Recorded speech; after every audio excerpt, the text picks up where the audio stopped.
Hello বন্ধুরা, সবাই কেমন আছো? আমি খুব ভালো আছি, আশা করি তোমরাও খুব ভালো আছো।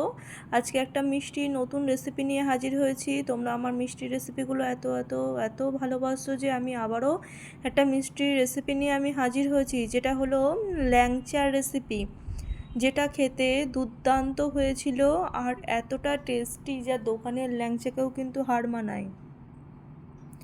এটা এত সফট হয়েছিল, কিছু পদ্ধতি অবলম্বন করলেই কিন্তু এই দোকানের থেকেও সুন্দর মিষ্টি কিন্তু বাড়িতেই সহজেই বানিয়ে ফেলা যায়। শুধু কয়েকটা টিপস ফলো করলেই কিন্তু এটা পারফেক্ট হয় আর আরও সুন্দরও হয় খেতে। কতটা দেখেছেন, কতটা নরম আর কতটা রসালো হয়েছে, একটুও কিন্তু শক্ত হয়নি, ভেতরে দলা দলা হয়নি, একদম জালিদার সুন্দর রেসিপিটা হয়েছে। খেতে কিন্তু দুর্দান্ত হয়েছিল। আমি কিন্তু খুব ঝাঁঝালো মিষ্টি করিনি, আমি হালকা হালকা মিষ্টি করেছি, না কম মিষ্টি না বেশি মিষ্টি একদম। তো 200 গ্রাম মতো ফুল ফ্যাট পনির নিয়ে নিয়েছি, সেটাকে আমরা সুন্দর করে মেখে নেব। ভালো করে হাতের তালু দিয়ে ভালো করে মেখে নিতে হবে, ডোলে ডোলে ডোলে ডোলে ভালো করে মেখে নিতে হবে। এটা কিন্তু পুরোটাই হলো হাতের তালুটা ব্যবহার করতে হবে। এই মাখার ওপর কিন্তু মিষ্টিটার রেসিপি নির্ভর করে, সুন্দরভাবে মিষ্টিটা হয়, তাই না? মাখতে হবে খুবই সুন্দর, ভালো করে সুন্দর করে মেখে নিতে হবে ডোলে ডোলে, যে কোনো যেন ছানার মধ্যে কোনো দানা না থাকে। এই তালুটা দিয়ে সুন্দর করে ডোলে ডোলে মেখে নিতে হবে জিনিসটাকে। যখনই স্মুথ হয়ে যাবে আপনারা বুঝতেই পারবেন যে সেই ছানাটা পুরো একদম সব দলা চলে আসছে, একদম পুরো মাখা হয়ে গেছে। এরপরে আমরা 2 চামচ মতো এর মধ্যে ময়দা দেবো, বেশি দেবো না কিন্তু ময়দা, 2 চামচ মতো। দেখেন সব কি সুন্দর চলে আসছে, সব কিছু পরিষ্কার হয়ে এটা দলা হয়ে যাচ্ছে, তখনই কিন্তু আমরা বুঝতে পারবো যে সুন্দর করে কিন্তু জিনিসটা আমাদের মাখা হয়ে গেছে। এরপরে এর মধ্যে ফ্লেভারের জন্য আমি 3টে এলাচ গুঁড়ো করে রেখেছিলাম ভেজে, তো সেটা দিয়ে দেবো।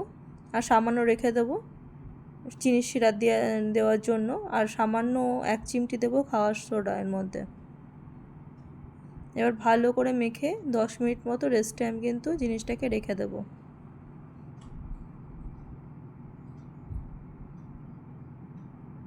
সুন্দরভাবে মেখে নিয়ে এই মিষ্টিগুলো কিন্তু খুব সহজেই বাড়িতে বানিয়ে ফেলা যায়। আপনারা চাইলেই কিন্তু খুব সহজেই, আমি খুবই সহজ পদ্ধতিতে আপনাদের দেখানোর চেষ্টা করি সবসময়। 10 মিনিট হয়ে গেছে, এবার আমরা ল্যাংচাগুলো গড়ে নেব হাতের মাধ্যমে সুন্দর করে।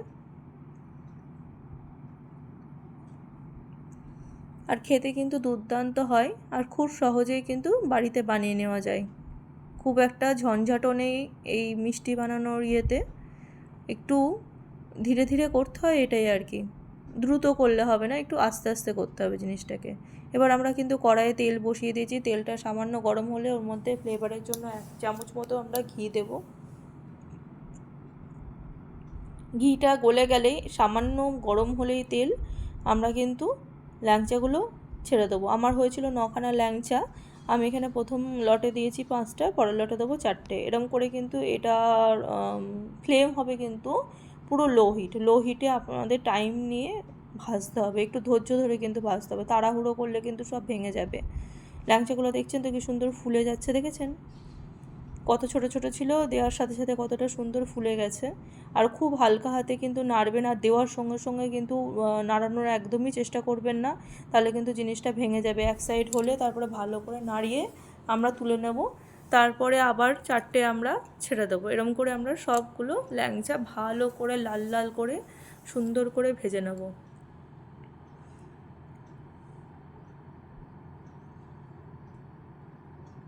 সুন্দর করে ভেজে নেব, ভেজে নিয়ে তুলে নেব।